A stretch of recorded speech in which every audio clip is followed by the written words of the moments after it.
Assalamualaikum warahmatullahi wabarakatuh. Perkenalkan, nama saya Aulia Rosa Fadila dengan NIM 2021 11022, kelas 2A Manajemen. Di sini saya akan menjawab soal UAS Bahasa Indonesia.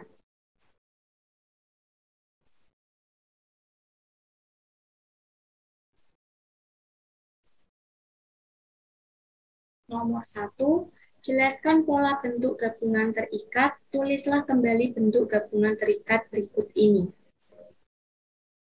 Padi plus kuasa, catur plus tunggal, dwi plus warna, ekstra plus kurikuler, kontra plus revolusi, purna plus wirawan, sabta plus krida, sub plus bagian. Jawabannya, bentuk gabungan terikat adalah bentuk bahasa yang perlu bergabung dengan unsur lain agar dapat dipakai dengan makna yang jelas.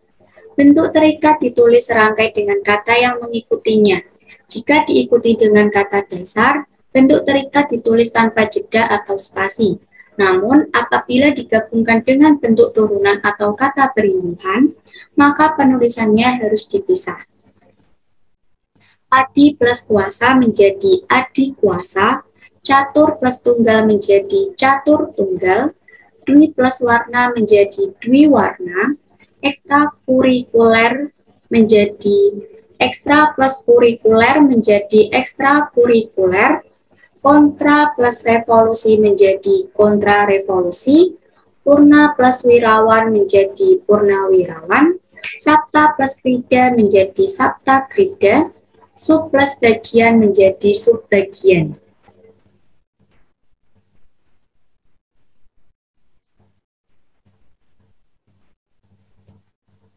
Nomor 2, jelaskan perbedaan bentuk penalaran deduktif dan bentuk penalaran induktif. Berikan contoh penerapannya. Jawabannya, penalaran deduktif. Penalaran deduktif adalah proses penalaran untuk menarik kesimpulan berupa prinsip atau sikap yang berlaku khusus berdasarkan atas fakta-fakta yang bersifat umum. Proses penalaran ini disebut deduksi. Kesimpulan deduktif dibentuk dengan cara deduksi, yakni dimulai dari hal-hal umum menuju kepada hal-hal yang khusus atau hal-hal yang lebih rendah. Proses pembentukan kesimpulan deduktif tersebut dapat dimulai dari suatu dalil atau hukum menuju kepada hal-hal yang konkret. Contohnya, masyarakat Indonesia konsumtif umum dikarenakan adanya perubahan arti sebuah kesuksesan khusus dan kegiatan imitasi khusus dari media-media hiburan yang menampilkan gaya hidup konsumtif sebagai prestasi sosial dan penanda status sosial. Penalaran induktif. Paragraf induktif adalah paragraf yang diawali dengan menjelaskan permasalahan-permasalahan khusus, mengandung pembuktian dan contoh-contoh fakta, yang diakhiri dengan kesimpulan yang berupa pernyataan umum. Contohnya, pada saat ini remaja lebih menyukai tari-tarian dari barat seperti breakdance, shuffle, salsa, dan krypton, modern dance, dan lain sebagainya. Begitu pula dengan jenis musik umumnya, mereka menyukai rock, blues, jazz, maupun rap tarian, dan kesenian tradisional mulai ditinggalkan dan beralih mengikuti tren barat. Penerimaan terhadap bahaya luar yang masuk tidak disertai dengan pelestarian budaya sendiri. Kesenian dan budaya luar perlahan-lahan menggeser kesenian dan budaya tradisional. Nomor 3, jelaskan dan berikan contoh transkripsi dan transliterasi. Jawabannya, transkripsi. Transkripsi adalah pengalihan tuturan atau yang berwujud bunyi ke dalam bentuk tulisan atau penulisan kata, kalimat, atau teks dengan menggunakan lambang-lambang bunyi. Contoh, kami menghadiri acara pesta ulang tahun. Ini merupakan transkripsinya. Saya ingin menjadi guru yang handal. Ini contoh transkripsinya. Transliterasi. Transliterasi menurut Kamus Besar Bahasa Indonesia adalah penyalinan dengan penggantian huruf dari abjad yang satu ke abjad yang lain. Contoh, zakat al-mal ditulis zakat al-mal. Nomor 4. Jelaskan penomoran bagian karangan berikut ini, perbaikilah jika menurut Anda masih ada penulisan yang salah. A. Program usaha. 1. Tahap persiapan program. 1.1. Penerimaan warga belajar. 1.2. Pemilihan penyelenggara. 1.3. Pemilihan ketua kejar usaha. 1.3.1. Musyawarah. 1.3.2. ditunjuk. Jawabannya, pembenaran penomoran.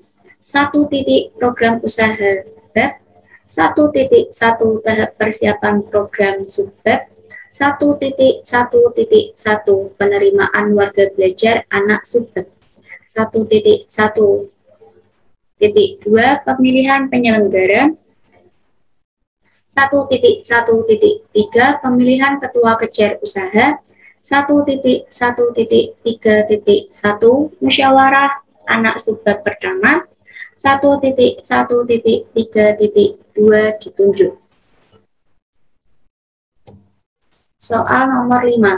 Jelaskan cara penulisan gelar akademik yang benar, kemudian jawab soal berikut ini. Jika masih salah penulisannya, segera diperbaiki. Bayu Maharani STTS R.M.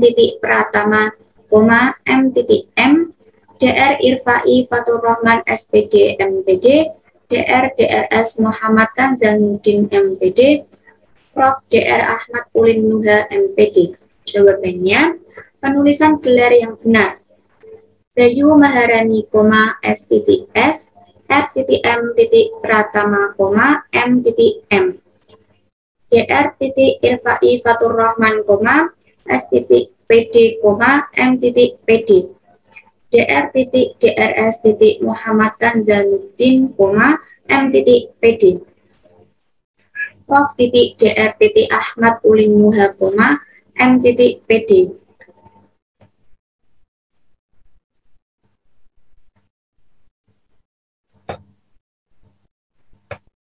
Nomor 6. Jelaskan penggunaan tanda elipsis, tanda siku, dan tanda kurung. Berikan contoh penggunaan tanda tersebut dalam kalimat. Jawabannya, tanda baca elipsis bentuknya adalah seperti ini, ada titik-titik, yaitu 3 tanda titik yang disusun secara berurutan. Tanda baca elipsis berfungsi untuk menandakan kalimat yang terputus-putus, menghilangkan sebuah kata dalam kalimat, memberikan jeda atau jarak dalam sebuah pembicaraan. Contoh, enak sekali masakan ini. 2. Tanda baca kurung siku. Dipakai untuk mengapit keterangan yang ada di kalimat penjelas. Contoh, cara penulisan tersebut dapat dilakukan dengan notasi ilmiah. Contoh dalam tabel, ini ada tanda baca kurung siku, lihat halaman 22. 3. Tanda baca kurung yang digunakan untuk mengapit angka atau huruf yang merinci suatu urutan. Contoh, penulisan kalimat dalam bahasa Indonesia harus sesuai dengan EYD. Ini ada tanda kurung, ejaan yang disempurnakan. Nomor 7. Jelaskan 3 cara penalaran induktif meliputi generalisasi, analogi, dan hubungan sebab akibat atau kausal. Silahkan jelaskan satu persatu disertai contoh. Jawabannya, generalisasi adalah proses bernalar yang bertolak dari sejumlah gejala atau peristiwa yang serupa untuk menarik simpulan mengenai semua atau sebagian dari gejala atau peristiwa yang bersangkutan. Contohnya, seorang anak melakukan jogging setiap pagi. Seorang ibu melakukan jogging setiap pagi. Generalisasinya, anak dan ibu melakukan jogging pada setiap pagi.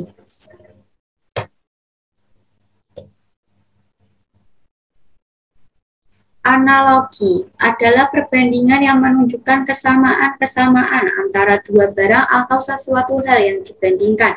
Contoh, mendidik anak sama seperti merawat sebuah tanaman. Dalam merawat tanaman, kita mesti merawat mereka secara telaten dan sabar, sehingga tanaman yang kita rawat bisa bertumbuh dengan semestinya. Begitu juga dengan mendidik anak. Perlu adanya ketelatenan dan kesabaran ekstra agar mereka dapat bertumbuh dengan semestinya. Oleh karena itu, kita harus mendidik anak kita dengan telaten dan sabar, seperti halnya saat kita merawat tumbuhan.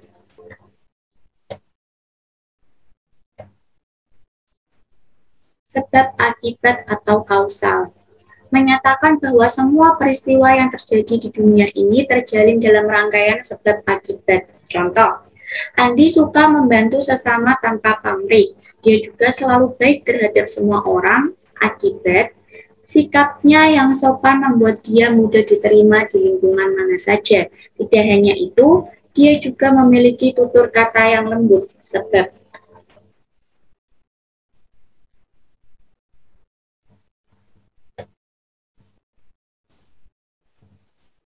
nomor 8, jelaskan yang dimaksud dengan silogisme, berikan contoh silogisme. Jawabannya, silogisme adalah suatu pengambilan kesimpulan dari dua macam keputusan yang mengandung unsur yang sama dan salah satunya harus universal. Suatu keputusan yang ketiga yang kebenarannya sama dengan dua keputusan yang mendahulunya. Dengan kata lain, silogisme merupakan pola berpikir yang disusun dari dua buah pernyataan dan sebuah kesimpulan. Contoh pertama, semua makhluk mempunyai mata, premis mayor. Kedua, si kacang adalah seorang makhluk, premis minor. Ketiga, jadi si kacang mempunyai mata, kesimpulan.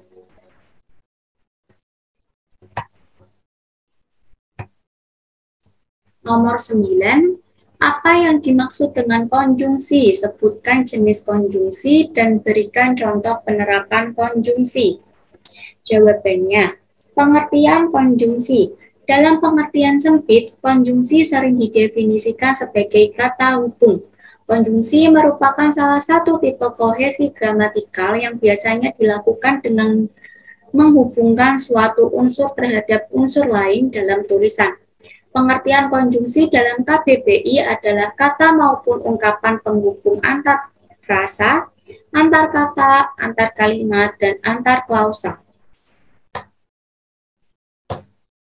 Jenis konjungsi dan contoh penerapannya. Pertama, konjungsi aditif. Konjungsi aditif adalah kata penghubung yang memberikan keterangan tambahan. Itulah mengapa jenis yang satu ini sering juga disebut dengan kata penghubung gabungan, tapi tanpa mengubah keterangan di dalam kalimat sebelumnya. Contoh, dan, bahkan, selain itu, dan serta. Contoh kalimat, Surya bermain di lapangan dan Melati pergi ke perpustakaan. 2. Konjungsi adversatif. Konjungsi adversatif yaitu kata penghubung yang menghubungkan kedua gagasan yang berlawanan atau menyatakan kontras. Contoh, namun, meskipun, tetapi, dan melainkan. Contoh kalimatnya, Rita tetap berangkat ke sekolah meskipun kakinya terasa sakit. Ketiga, konjungsi klausa. Kalau kamu sering mengatakan atau menulis kata jadi, berarti kamu sedang menggunakan kata penghubung klausa. Lihat, klasifikasi kata penghubung yang satu ini memiliki fungsi untuk menghubungkan dua gagasan yang memiliki hubungan sebab akibat. Contoh, jadi, karena, sebab, dan sehingga. Contoh kalimat, hari ini Lisa tidak masuk sekolah karena semalam dia begadang. Keempat, konjungsi temporal. Pada konjungsi temporal yang berfungsi untuk menyatakan waktu atau suatu hubungan kronologi yang ada atau terjadi di dalam teks serta terdapat suatu hasil. Intinya, kamu ingat kata temporal yang berarti waktu. Jadi, contohnya adalah kata penghubung yang menyatakan waktu. Contoh, kemudian, lalu, setelahnya, dan sebelumnya. Contoh kalimatnya, Rose mengerjakan PR, kemudian dia membantu ayah menanam pohon mangga di pekarangan rumah.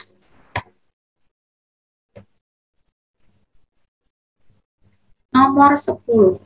Wacana terbagi menjadi 5, yakni wacana narasi, deskripsi, eksposisi, argumentasi, persuasi. Jelaskan ciri dan perbedaan tiap wacana tersebut, serta berikan contohnya. Jawabannya, wacana narasi, yang bisa disebut wacana penceritaan atau wacana penuturan, adalah wacana yang menceritakan suatu hal atau kejadian melalui penonjolan atau tokoh. Ciri-cirinya menceritakan peristiwa, adanya tokoh, dan waktu kronologis. Contohnya, I.R. Soekarno. Insinyur Soekarno, Presiden Republik Indonesia pertama, adalah seorang nasionalis.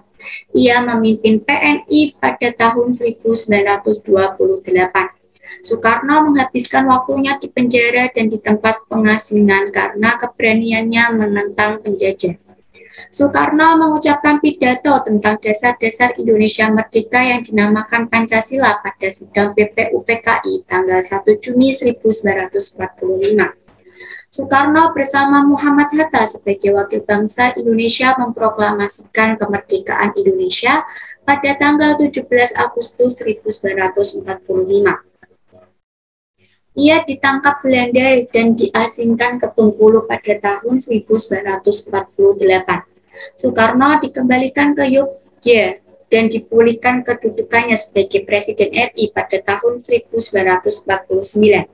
Jiwa kepemimpinan dan perjuangannya tidak pernah pupus. Soekarno bersama pemimpin-pemimpin negara lainnya menjadi juru bicara bagi negara-negara non-blok pada Konferensi Asia Afrika di Bandung tahun 1955. Hampir seluruh perjalanan hidupnya dihabiskan untuk berbakti dan berjuang.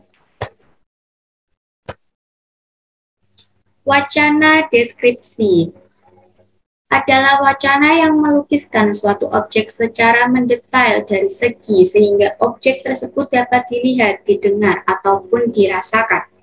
Ciri-cirinya berorientasikan pada objek dan tidak terikat oleh waktu. Wacana yang melukiskan, menggambarkan, dan memberikan realita. Contohnya, penggambaran bentuk fisik. Bentuk fisik seseorang dideskripsikan sejelas-jelasnya sehingga tampak lebih objektif. Bentuk tubuhnya yang tinggi, kekar, matanya yang menatap tajam, atau bentuk tubuh yang kurus, bermata sayu, wajah pucat dapat dideskripsikan dalam karangan deskripsi. Wacana eksposisi adalah wacana yang menjelaskan atau memaparkan suatu pokok permasalahan secara global. Wacana eksposisi merupakan wacana yang bertujuan utama untuk memberitahu, mengupas, mengurai, atau menerangkan sesuatu. Ciri-cirinya menyampaikan informasi atau pengetahuan secara singkat, jelas, padat, dan lugas berbahasa sesuai ejaan atau baku. Informasi atau pengetahuan berdasarkan kondisi sebenarnya atau bersifat faktual. Dan isi informasi atau pengetahuan mengandung unsur apa, siapa, di mana, kapan, mengapa, di mana. Contohnya, ozon terapi adalah pengobatan suatu penyakit dengan cara memasukkan oksigen, urni, dan ozon berenergi tinggi ke dalam tubuh melalui darah. Ozon terapi merupakan terapi yang sangat bermanfaat bagi kesehatan, baik untuk menyembuhkan penyakit yang kita derita maupun sebagai pencegah penyakit. Wacana argumentasi adalah wacana yang berisi ide atau gagasan yang dilengkapi dengan data-data sebagai bukti dan bertujuan untuk meyakinkan pembaca terhadap kebenaran ide atau gagasan. Ciri-cirinya berisi argumen-argumen dan menggunakan logika atau penalaran sebagai landasan berpikir. Contohnya, kapan pendidikan gratis terwujud? Pendidikan gratis hanya janji yang bergema luas saat kampanye dan pemilihan pimpinan daerah maupun pusat. Saat pemilihan usai akan lain ceritanya. Anak-anak miskin di kota, desa, dan pedalaman tetap mengalami kesulitan untuk mengakses pendidikan yang layak. Di perkotaan, sekolah berlomba-lomba meningkatkan sarana dan prasarana dengan jalan menaikkan pungutan dengan dalil sumbangan pendidikan, uang gedung, dan lain-lain, karena biasanya masyarakat perkotaan lebih memilih sekolah yang mempunyai sarana pendidikan yang baik, sehingga mereka tidak akan segan untuk membayar mahal demi memberikan pendidikan yang terbaik bagi anak-anak mereka. Sebaliknya, di pinggiran kota, pedesaan, dan pedalaman, sekolah tidak bisa mengenakan pungutan kepada orang tua siswa karena tidak ada lagi yang bisa dipungut dari masyarakat. Para siswa harus puas dengan kondisi fasilitas pendidikan. Wacana persuasi adalah wacana yang berisi rayuan, ajakan, himbauan, atau harapan. Wacana persuasi bertujuan untuk mempengaruhi orang lain agar melakukan sesuatu yang diinginkan. Ciri-cirinya harus menimbulkan kepercayaan para pembaca. Persuasi sedapat mungkin menghindari konflik agar kepercayaan tidak hilang dan agar kesepakatan pendapatnya tercapai. Persuasi memerlukan fakta dan data. Contohnya, sampah.